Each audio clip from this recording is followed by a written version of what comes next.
రేవంత్ రెడ్డి గారి బినామీ కంపెనీ మీద CBI దర్యాప్తుకు high court ఆదేశాలు ఇచ్చింది.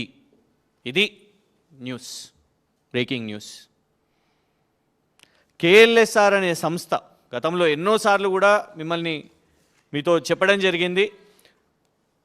రేవంత్ రెడ్డి గారు పిసిసి ప్రెసిడెంట్గా ఎంపీగా ఉన్నప్పుడు ఏదైతే వాహనం TS075FF0009 ఈ వాహనం కేఎల్ఎస్ఆర్ వాళ్ళు రేవంత్ రెడ్డి గారికి గిఫ్ట్గా ఇవ్వడం జరిగింది. దాన్ని రేవంత్ రెడ్డి గారు ఉపయోగించారు.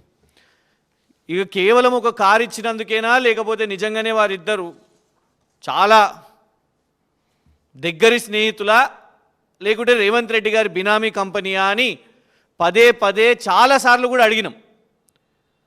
మరి ఎందుకో అటు సైడ్ నుంచి ఎవ్వరు కూడా పాపము రేవంత్ రెడ్డి గారిని డిఫెండ్ చేసుకోవడానికి రారు, దాని ఎక్స్ప్లెనేషన్ ఇవ్వడానికి రారు.